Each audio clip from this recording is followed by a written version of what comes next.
કેમ છો બધા? વિન્ટર આવી ગઈ છે અને મેથીના તમે જુદી જુદી રેસીપી બનાવતા હશો. મેથીનું શાક બનાવી, આપણે મેથીના થેપલા બનાવીએ. આજે મારા મમ્મીના ઘરની બહુ જ જૂની રેસીપી મેથીના સ્ટીમ મુઠિયા બનાવવાના છીએ. તો જેમ આપણે ખાટા ઢોકળા, જે સ્ટીમ ઢોકળા આપણે જેવી રીતે ખાઈએ તેલ સાથે, એવી રીતે આ સ્ટીમ મુઠિયા બને છે અને બહુ જ ટેસ્ટી. મેથીનું બેસ્ટ કન્ઝપ્શન તમે જો કરવા માંગતા હોય તો આ બેસ્ટ રેસીપી છે.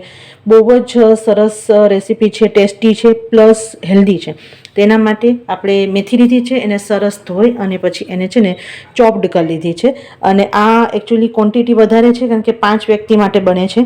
અને ખાલી સ્ટીમ મુઠિયા અમારા ઘરે જેમ આપણે તેલની અંદર મીઠું મરચું હિંગ નાખી અને બોળીને ખાય એવી રીતે ખવાય, એટલે ક્વોન્ટિટી વધારે છે. જો તમે તમારા ઘરની ક્વોન્ટિટી પ્રમાણે બનાવી શકો. તો પહેલાં આપણે રેગ્યુલર એની અંદર મસાલા કરવાના છે. તો પહેલાં હિંગ નાખશું. હવે આમાં મસાલા ચડિયાતા કરવાના છે કારણ કે સ્ટીમ થાય ને એટલે એનો જે ટેસ્ટ હોય ને, જે પણ નાખો ને એ થોડોક ઓછો થઈ જાય. એટલે મસાલા હંમેશા આમાં ચડિયાતા કરવાના છે.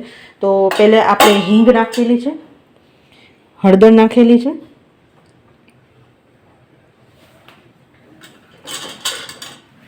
મરચું અડધી ચમચી, કારણ કે આમાં આપણે બીજું પણ નાખવાનું છે એટલે મરચુંનું પ્રમાણ ઓછું નાખ્યું છે, લાલ મરચુંનું પ્રમાણ.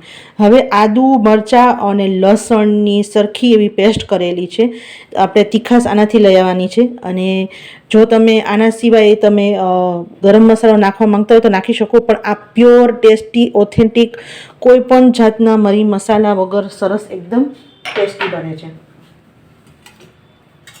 હવે એની અંદર મીઠું ટેસ્ટ પ્રમાણે 1.5 ચમચી જેવું મીઠું નાખશું આપણે. બહુ જ ચપટી ખાંડ નાખીએ છીએ, શુગર બેલેન્સ માટે. થોડુંક બહુ ઓવરપાવર કરે એમાં આટલો ખાંડ નથી નાખવાનો. હવે આની અંદર નાખવાના છે આપણે લોટ. તો આમાં 3 ટાઈપના આપણે લોટ નાખીએ છીએ. તો પહેલે આપણે નાખશું જુવારનો લોટ, એટલે કે 1/4 કપ જેટલો જુવારનો લોટ છે, 1/4 કપ જેટલો બાજરીનો લોટ છે, અને ડબલ એનાથી એટલે 2 મોટા કપ આપણે ચણાનો લોટ નાખવાના છીએ. અને આ એટલું ટેસ્ટી બને છે કે તમે કદાચ આ વધે ને તો બીજે દિવસે તમે આને શાકમાં પણ યુઝ કરી શકો. તો પહેલાં આપણે આ બધી વસ્તુઓ આપણે પહેલાં નાખી લઈએ. અને 2 આપણે મોટા વાટકા આપણે ચણાનો લોટ નાખી દીધો છે. અને હવે આમાં સેજ આપણે ખાડો કરી અને મોઈણ નાખવાનું છે. એટલે આપણું સરસ જ્યારે આપણે મુઠિયા આપણે ખાઈએ ને તો કોરા પણ ન લાગે અને ઓવરપાવર પણ ન કરે. એના માટે આપણે 2 મોટી ચમચા ઓઇલ નાખશું, કારણ કે આપણે ક્વોન્ટિટી વધારે છે. જો ઓછી હોય તે પ્રમાણે તમે નાખી શકો.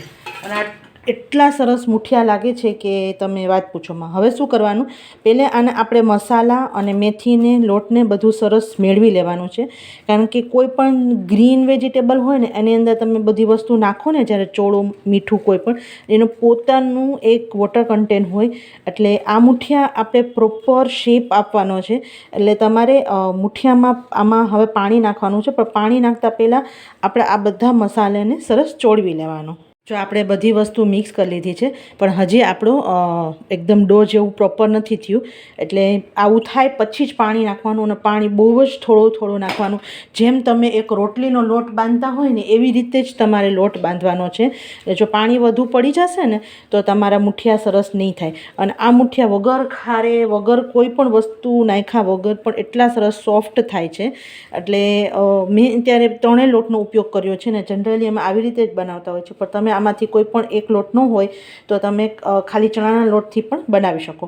પણ વિન્ટર છે અને તમે બાજરો, જુવાર ને બધું ખાઓ ને તો તમારા શરીરને બહુ જ ફાયદાકારક છે. તો જો આવી રીતે. અને આમાં મેં લોટનું પ્રમાણ અમે જનરલી આવી રીતે ઓછું રાખતા હોય છે, અને મેથીનું પ્રમાણ વધારે. જો તમે થોડુંક લોટનું પ્રમાણ તમારે વધારે રાખવું હોય તો રાખી શકો, પણ આવી રીતે બનાવશો ને તો બહુ જ મજા આવશે. જો આવી રીતે બધું પ્રોપર સરખી રીતે એકદમ લોટ ક્યાંય કોરો રહેવો ન જોઈએ, અને પ્રોપર આવી રીતે આપણે એક સરસ આપણે જેમ કેમ આપણે લોટ બાંધતા હોય એવી રીતે લોટ આપણે તૈયાર કરવાનો છે. જો હવે આપણે જરાક બહુ નહીં, હાથમાં તેલ લઈ આવી રીતે અને નાના નાના તમારે મુઠિયા વાળવાના છે. હું આવી રીતે નાના નાના જ વાળું છું, કારણ કે તમારે છે ને સ્ટીમ કરવા બહુ જ ઇઝી રહે. બહુ મોટા વાળો ને તો સ્ટીમ કરતાં વાર લાગે. તો હું આવા ક્યુટી નાના નાના આપણે મુઠિયા, તમે આવી રીતે ગોળ પણ બનાવવું હોય તો ગોળ પણ બનાવી શકો. આવી રીતે તમારે ઓવલ શેપમાં બનાવવાના હોય તો ઓવલ શેપમાં પણ બનાવી શકો, જે તમને શેપ ગમતો હોય એવી રીતે. અને નાની મોટી સાઇઝ પણ આઈ સજેસ્ટ કે તમે નાની સાઇઝ બનાવશો ને તો સ્ટીમ કરતાં જલ્દી સ્ટીમ થઈ જશે અને ફટાફટ તમારું કામ થઈ જશે. તો પહેલાં આપણે બધા આવી રીતે મુઠિયા તૈયાર કરી લઈએ.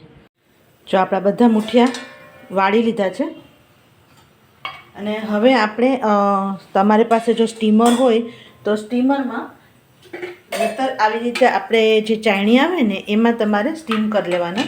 અને પહેલાં આપણે જરાક તેલવાળો હાથ અડાડી લઈએ જેથી ચોટે નહીં. અને કેમ કે મારે ક્વોન્ટિટી વધારે છે એટલે હું 2 બેચમાં કરીશ અને બહુ ગેપ નહીં રાખવાનો, થોડો ગેપ રાખી અને આપણે પહેલાંને બધાને ગોઠવી લેશું. અને એક બેચમાં જેટલા આવે એટલા તમારે સ્ટીમ કરવાના. જો ઓછી ક્વોન્ટિટી હોય તો એક બેચમાં થઈ શકે, અને જો વધારે ક્વોન્ટિટી હશે તો 2 બેચમાં કરવાની રહેશે. અને જેમ આપણે સ્ટીમ ઢોકળા કેમ કરીએ એમ ઉતારતા જવાનું અને જમતા જવાનું.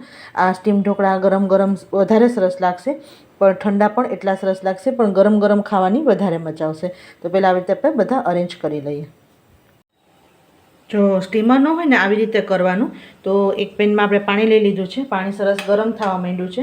અને હવે આપણે આને જ્યારે આ પાણી ઉકળે ને ત્યારે જ મૂકવાનું. અને જ્યારે તમારે જમવા બેસવું હોય ને એને અડધી કલાક પહેલાં આ કરી લેવાનું. અને હવે આને 15 થી 20 મિનિટ ત્યાં કૂક કરવાનું, જ્યાંથી સરસ એકદમ સ્ટીમ થઈ જાય. અને કાં પછી એક ચાકુ નાખીને જોઈ લેવાનું કે સરસ કૂક થઈ ગયું છે કે નહીં. હવે આને મીડિયમ હીટ ઉપર આને 20 મિનિટ થવા દેશું. જો 20 મિનિટ થઈ ગઈ છે અને હવે થઈ ગયું હશે. ગેસ આપણે બંધ કરી દઈએ અને આપણે ઢાંકણું ખોલી અને ચેક કરી લઈએ આપણા મુઠિયા. સરસ એકદમ ફૂલી ગયા છે અને છે ને 2-3 મિનિટ સીજવા દેવાનું અને પછી નીચે ઉતારીને અને જમવાનું. જો આપણે વચ્ચે આવી રીતે નાખી અને જોઈ લઈ, એકદમ સરસ પાકી ગયા છે. અને 2-3 મિનિટ છે ને એને સીજવા દેવાનું, કારણ કે તમે ગરમ ગરમ જ્યારે કાઢવા જાઓ ને મુઠિયા એટલે થોડાક તમારા મુઠિયા ચીપકશે. 2-3 મિનિટ જ વરાળ નીકળી જાય ને પછી તમે એને કાઢો ને એટલે તમારા સરસ મુઠિયા નીકળી જાય. આપણે 2-3 મિનિટ એને સીજવા દેશું. જો હવે આપણે સર્વ કરી લઈએ. અને જો નીચે બિલકુલ ચોટ્યા પણ નથી અને બહુ જ સરસ ટેસ્ટી બને છે. એકવાર જરૂર ટ્રાય કરજો. અને આવી રીતે છે ને સાઈડમાં આપણે આવી રીતે તેલ લેવાનું અને એની અંદર મરચું, તમારા ટેસ્ટ હિસાબે મરચું નાખવાનું. કાંઈ ન હોય તો લસણની ચટણી પણ ચાલે, કાંઈ ન હોય તો આપણે જે ગ્રીન ચટણી હોય એ પણ ચાલે. હિંગ નાખવાની થોડી, અને આપણે મીઠું આવી રીતે ભભરાવી લેવાનું. અને આપણે જેવી રીતે આપણે ઢોકળા કે ખાતા હોય ને તો એવી રીતે જ આપણે ઢોકળા અને સાથે આપણે કેમ તેલ ખાતા હોય એવી રીતે જ આવી રીતે સર્વ કરવામાં આવે છે. તો જ્યારે કાંઈ પણ ખાવાનું બહુ મન ન થાય, બહુ તામઝામ ન કરવી હોય તો આ તમારા માટે, અને પ્લસ હેલ્ધી પણ ખાવું હોય અને બધાને ભાવે એવું પણ ખાવું હોય તો તૈયાર છે તમારા માટે. આ પરફેક્ટ રેસીપી છે મેથીના સ્ટીમ મુઠિયા. અને આ મુઠિયા તમે કદાચ જો તમારા રેગ્યુલર લાઈફમાં તમે શાકમાં મુઠિયા જો ફ્રાય ન નાખવા માંગતા હોય તો આ તમે મુઠિયા નાખી શકો. બહુ જ ટેસ્ટી લાગે છે. તો તૈયાર છે આપણે મેથીના સ્ટીમ મુઠિયા. એકવાર જરૂર ટ્રાય કરો, બહુ જ જૂની વાનગી છે અને આ શિયાળામાં તો ચોક્કસ એક વખત બનાવજો. ગમ્યું હોય તો પ્લીઝ લાઇક, શેર અને સબસ્ક્રાઈબ કરી દેજો. અને સાથે બેલ આઇકન દબાવી અને ઓલ દબાવી દેજો, જેથી આવનારા બધા વિડીયોની નોટિફિકેશન તમને મળતી રહે. આવજો.